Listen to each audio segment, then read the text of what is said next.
Bienvenue dans ce nouveau podcast, Gardons le cap, le podcast qui amène vers le succès entrepreneurial.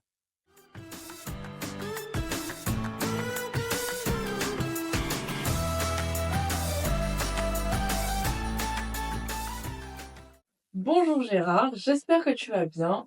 Aujourd'hui, tu vas nous parler des défis des entrepreneurs. Alors, effectivement, avant tout, je suis ravi d'être avec vous aujourd'hui pour ce nouvel épisode. Et effectivement, le défi des entrepreneurs dans notre contexte, là où je vous parle au mois d'octobre 2024, particulièrement en hausse en fait. Les défis sont en train de s'amplifier. Pour un petit rappel, hein, depuis 4 ans, 5 ans maintenant, bah, les entrepreneurs sont soumis à rude épreuve, comme beaucoup de monde, mais les entrepreneurs particulièrement, parce qu'il s'agit de piloter des entreprises dans un contexte ben, à la fois changeant, houleux, et l'agilité aujourd'hui est une compétence qu'il est nécessaire d'acquérir. Alors, qu'est-ce qui se passe aujourd'hui et pourquoi les défis des entrepreneurs ben, sont importants avec toutes les équations qu'il faut résoudre? Ben, c'est que plus que jamais, quand on pilote une entreprise, on doit tenir compte de son environnement. Et l'environnement, si on retrace rapidement, hein, je ne vais pas tout détailler parce que vous connaissez l'historique des 4 ans, mais rappelons quand même qu'on a eu le Covid, de l'inflation, des guerres en Ukraine et aujourd'hui au Proche et Moyen-Orient. Ensuite, ben, de l'inflation, baisse du pouvoir d'achat, des tensions géopolitiques. Tout concourt à complexifier les choses parce que tout a un impact dans ce monde totalement globalisé, dans cette mondialisation dans laquelle nous sommes bien loin et le temps où chaque pays gérait dans son petit coin ses finances et finalement sa population. Tout est interconnecté. Et donc tout ce qui se passe dans le monde nous affecte et donc affecte nos économies. Et par rapport à tout ça, ben, en fait, on va voir qu'en France, on a une situation quand même qui est particulière, même si en Europe, on a un certain tassement de la croissance et un essoufflement, à part quelques pays. Mais en fait, en France, nous avons une conjoncture, un contexte très particulier qui fait que, les entrepreneurs, ben, n'y voient pas clair par rapport aux règles du jeu. Les règles du jeu, bon, sont, énoncées par les pouvoirs publics, qui, dictent, les règlements, les lois, mais aussi la fiscalité. Le contexte avec, cette, situation financière, de la France, qui inquiète beaucoup de monde, beaucoup d'entrepreneurs, beaucoup de personnes. Il n'y a pas que les entrepreneurs qui se disent: «Waouh, mais si on gérait, nos entreprises, comme ça, qu'est-ce qui se passerait? On irait tous au dépôt de bilan». Et c'est vrai que inconsciemment, depuis quasiment 1 an et avec une accélération croissante depuis maintenant 4 mois, 4-5 mois avec la dissolution de l'Assemblée nationale et les découvertes qu'on trouve sur, les finances de la France et sur la situation de la France, inquiètent beaucoup. Et du coup, quand les gens sont inquiets, sachez que l'entrepreneur, vous le savez bien, bah, il aime, avoir plus de certitude possible. Et là, ben, en fait, nous sommes en pleine incertitude par rapport à ce qui va advenir dans le futur. Et pourtant, nos entreprises, il faut les piloter. On peut dire qu'on est passé d'un monde, VICA, vous avez peut-être entendu ce mot, volatile, incertain, complexe, ambigu, à un monde qu'on appelle FANI, qui est fragile, qui est anxiogène, qui est non linéaire et qui est incompréhensible par beaucoup. Donc là, si j'ai bien compris, depuis 2020, l'accélération de la complexité est bien présente, mais on constate qu'il y a quand même un nombre croissant d'entrepreneurs. Par rapport à ça, qu'est-ce que tu peux nous conseiller dans le pilotage de nos entreprises et qu'est-ce qu'il faut mettre en place aujourd'hui et sur quoi il faut être vigilant? Oui, alors c'est vrai que depuis tendance juste avant le Covid, hein, 2019 et vraiment 2020, 21, 22, etc., nous atteignons quasiment le million d'entreprises créées par an, ce qui est assez incroyable. Alors c'est vrai que dans l'accélération des défaillances d'entreprises, on va trouver des entreprises jeunes, mais on va aussi quand même trouver dans les défaillances d'entreprises, qui va être un record en 2024, hein, des ETI, des PME, etc. Qu'est-ce qu'on peut conseiller par rapport à ça? L'entrepreneuriat a le vent en poupe parce que les gens veulent trouver du sens en se réalisant en créant des entreprises. Mais aujourd'hui, pour ceux qui créent et ceux qui pilotent, définir un projet clair, une préparation claire, permet de pouvoir, augmenter ses chances de réussite. Et si je devais donner 10 points, clés sur ce podcast, c'est un peu, l'enjeu, hein. Comment être en mesure de résoudre toutes les équations que l'entrepreneur, doit solutionner. En fait, hein, pour rappel, c'est comment piloter son entreprise de manière pérenne, comment générer du cash, de la rentabilité et surtout du plaisir. Aujourd'hui, je vois trop d'entrepreneurs sous stress, d'entrepreneurs inquiets, d'entrepreneurs proches du burn-out. Donc cette notion de plaisir est vraiment importante. Alors, les 10 points que je vais vous énumérer, c'est non exhaustif, mais c'est vraiment 10 points centraux qui me paraissent vraiment fondamentaux dans la conduite de son affaire. Le premier point, moi je me base, j'aime bien cette phrase de Sénèque, il n'y a pas de vent favorable pour celui qui ne sait pas où il va. Qu'est-ce que ça veut dire? Ça veut dire que si j'ai pas une vision claire de ce que je veux, de ce que je veux pour de mon entreprise, de mon équipe, je vais avoir des difficultés à définir un cap. Et si j'ai pas de cap, c'est un peu l'idée du titre de ce podcast, hein, gardons le cap. C'est vraiment ce leitmotiv. Ben, si j'ai pas de cap, j'arrive nulle part. Et je suis en errance. Et un entrepreneur en errance n'a plus de sens, n'a plus de motivation et il ne peut pas fédérer une équipe. Donc, premier point, définir une vision claire qui va permettre de définir un cap, qui va permettre de définir des objectifs, des sous-objectifs. Et ensuite, nous pourrons amener une stratégie pour arriver à ce cap et puis, ce cap, bien entendu, il peut être modulé en fonction du contexte changeant. Deuxième point, c'est en fait comprendre le contexte dans lequel nous sommes. Il évolue très vite et je vais vous le dire souvent, être accompagné par des experts permet aussi de mieux décrypter ce contexte, de manière à pouvoir avoir le geste juste, l'action juste et la révision de son cap ou de sa stratégie. Rien n'est figé, les amis, rien n'est figé. Et puis surtout, les règles du jeu. Alors, les règles du jeu de l'entrepreneuriat, c'est quoi? Comment nage-t-on dans ce bassin entrepreneurial pour garder le cap? En fait, c'est très simple. Il y a des règles écrites, législatives, le droit social, le droit des affaires, et cetera. Je ne vais pas tout détailler, bien sûr, les règles du jeu sur la fiscalité, mais aussi il y a des pratiques. Et celles-ci, nous les découvrons au fil de l'eau parce que les pratiques changent en fonction du contexte.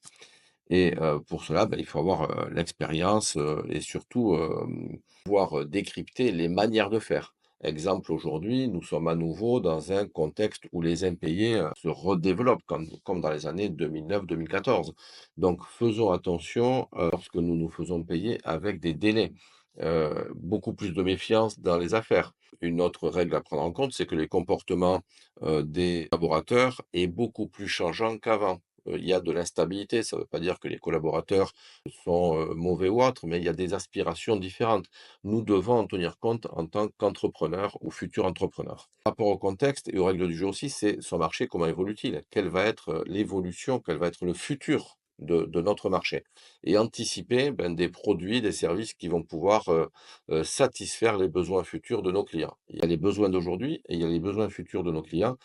Ne faisons pas comme si rien ne changeait, comme je le vois chez certains, et inévitablement, ça amène à des difficultés. Troisième point qui est vraiment important, c'est savoir tout le temps où nous en sommes. Ça veut dire que on a du mal à aller quelque part si on ne sait pas d'où l'on part et si l'on ne connaît pas notre potentiel. Savoir où nous en sommes, ça veut dire mettre en place des tableaux de bord, ce qu'on appelle aujourd'hui des KPI, sur la situation financière, sur la situation commerciale, sur la qualité, sur tous les ingrédients qui font que on va pouvoir apprécier ce qu'est l'entreprise à un moment donné. Elle évolue tous les jours et avoir des tableaux de bord qui permettent de donner une vision sur la santé de l'entreprise, c'est aujourd'hui fondamental.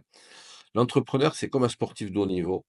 Il doit savoir où il en est tout le temps, de manière à pouvoir adapter son pilotage et à prendre des actions correctrices. Puis surtout, j'ai envie de dire, où en est notre trésorerie. Et ça, c'est le quatrième point, se mettre en situation de toujours avoir du cash. C'est-à-dire que dans notre pilotage et dans notre stratégie financière, se dire qu'on n'autofinance pas nos investissements, nous les finançons par du crédit bail, du crédit classique, par, l'entrée d'investisseurs et cetera. En tout cas, en sorte de ne pas autofinancer nos investissements et notre développement et par contre, autofinançons notre exploitation, les charges courantes de l'entreprise et le besoin en fonds de roulement. J'aurai l'occasion d'y revenir dans d'autres podcasts. Sans trésorerie, on va, au redressement judiciaire et voire en liquidation et sachez aussi qu'il existe dans les règles du jeu, des systèmes qui permettent pour les entreprises en difficulté, de pouvoir prendre des mesures. Je vais lister, le CCSF, le mandat ad hoc. Évidemment, vous pouvez m'interroger, pour avoir plus de compléments sur ces aspects-là. Je ne vais pas les détailler aujourd'hui, c'est très technique. Le cinquième point, c'est qu'en fonction de sa situation, effectivement, on peut freiner son développement, on peut faire, la chasse aux charges inutiles, mais on peut aussi être en mesure, si tout va bien, de pas rester dans le statu quo, mais de voir comment continuer à prendre de l'avantage, croître, pourquoi pas être en veille pour acheter des entreprises, pour faire des économies d'échelle, pourquoi pas se diversifier, pourquoi pas élargir son territoire géographique. En tout cas, à chaque situation, il y a une réaction à avoir par rapport à ce que l'on souhaite et par rapport à là où on en est précisément. Le sixième point, j'en ai parlé au tout début de notre podcast, il est important aujourd'hui d'introduire des compétences d'agilité dans son entreprise, donc agilité dans son pilotage, agilité dans son management et s'équiper de collaborateurs agiles.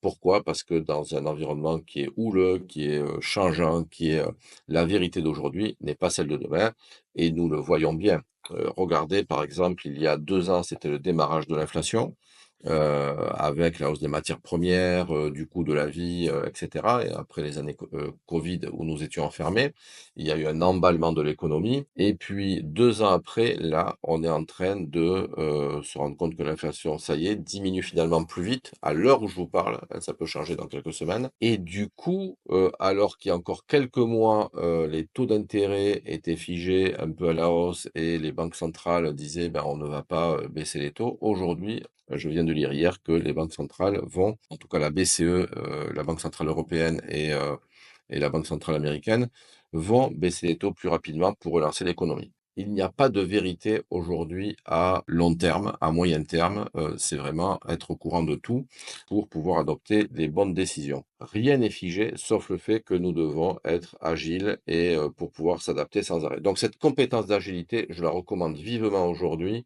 sans quoi ça va devenir très compliqué. Agilité, ouverture d'esprit et être tourné vers l'extérieur pour prendre de l'info et de la veille, tout en faisant grandir son équipe. Donc ça, c'est le sixième point.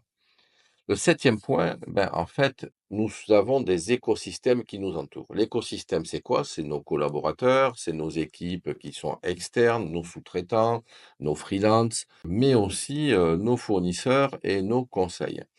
Une règle, les amis, vraiment une règle, ne travaillez qu'avec des gens qui croient en vous. Donc votre job, c'est de fédérer votre équipe, vos équipes, pour qu'ils croient en vous. Les personnes qui n'avancent pas, qui sont figées dans le passé, ne travaillent plus avec. Je suis cash, il faut se séparer de collaborations qui ne fonctionnent pas, toujours dans la joie et la bonne humeur, bien sûr, parce que nous sommes entre humains, mais parfois vous pouvez avoir des collaborateurs, vous pouvez avoir des partenaires qui ne sont plus synchrones avec vous et dans ce cas-là, peut-être des gens qui, sont faits pour travailler avec d'autres personnes qu'avec vous et il y a pas de souci, c'est clair et cetera et nous sommes amenés avec nos clients à avoir ces discussions et parfois les gens sont libérés de plus travailler ensemble, que personne n'ose le dire et finalement dire les choses, ça permet de dénouer des situations.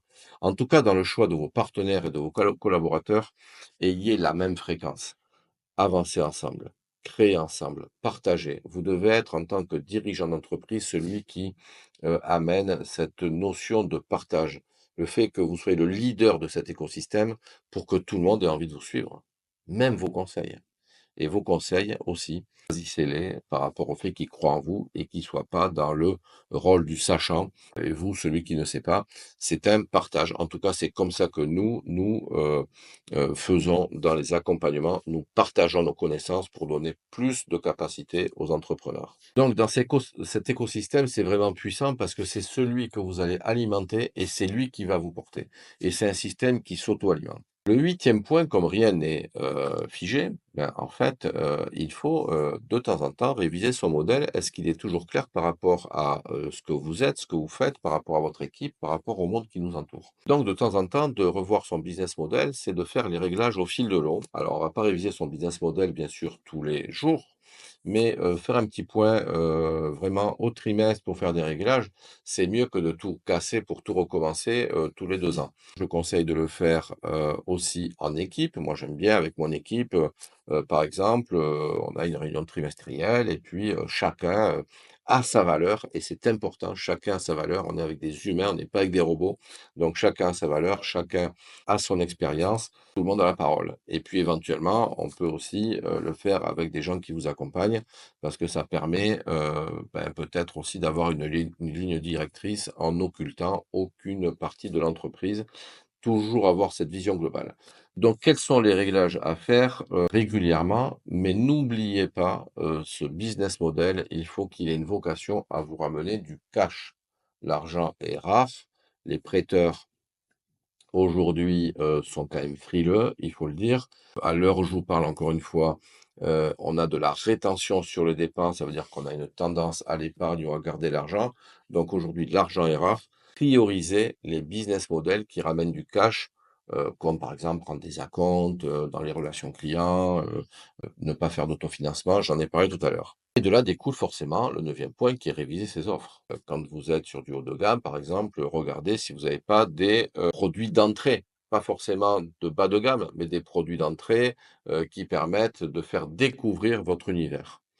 Que les gens rentrent dans votre univers, dans votre clientèle pour parler de vous et ensuite vous les faites progresser au fil de leur, évolution, vos clients, ça permet, d'intégrer de nouveaux clients, de les fidéliser et ensuite ils vont parler de vous. Donc révision des offres en tenant compte des marges que vous faites parce que évidemment il est hors de question de vendre sans marge, sinon, vous allez avoir le contraire, c'est-à-dire des pertes et des baisses de trésorerie. Alors à court terme, ça fait plaisir parce qu'on baisse les marges pour faire entrer des clients, mais à un moment donné, on voit qu'on pédale dans la semoule et ça marche pas. Et puis le dixième point que j'ai envie de partager aujourd'hui, moi je vois des entrepreneurs qui se sentent de plus en plus seuls parce que, c'est compliqué, les journées sont rudes, on doit se battre, avec son marché, on doit se battre parfois avec ses collaborateurs, faire passer des idées, convaincre, le banquier d'avoir un financement et de faire le lien.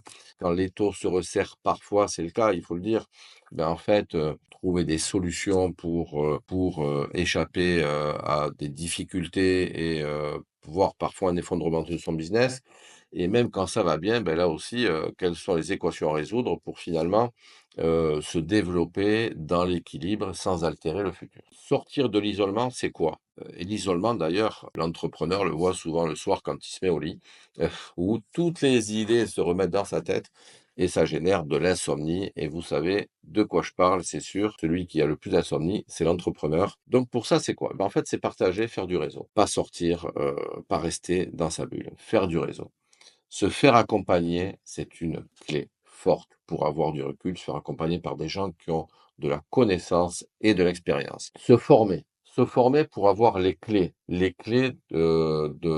pilotage d'entreprise, les clés de la conduite d'entreprise avec une vision globale et une vision, j'ai envie de dire, à 360. Une vision vraiment, qui permette de tout t'intégrer parce que tout est interconnecté. Il n'y a pas de finance si j'ai pas de clients et si j'ai pas de clients, c'est que je dois faire du marketing et si je fais pas de marketing, je vais pas produire, de produits parce que j'aurai pas de clients, vous voyez? Bref, tout est interconnecté et si je me développe, j'ai peut-être besoin de finances parce qu'il faut que j'alimente mon besoin en fonds de roulement et si je me développe, il faut que je recrute et avoir des compétences. Donc vous voyez?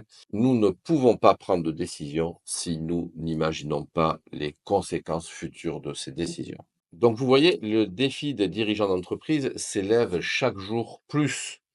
Piloter sans vision n'est plus possible. Je viens de vous donner 10 axes de réflexion pour améliorer votre futur, se protéger et vous développer comme nous le faisons nous avec les entrepreneurs que nous accompagnons. Waouh, c'est super intéressant tout ce que tu viens de nous raconter. Mais du coup, on se retrouve quand? Alors, comme vous le savez, les fréquences, de diffusion des podcasts, ça sera tous les 15 jours et là, je verrai la thématique en fonction de l'actualité. J'attends avec impatience, ce que va, nous pondre le gouvernement sur la loi de finances. Peut-être elle va être en discussion, elle sera peut-être pas déterminée. Mais sinon, j'ai plein de thématiques sous le coude à suivre. Je vous dis à très vite et à votre écoute. Ciao, ciao les amis.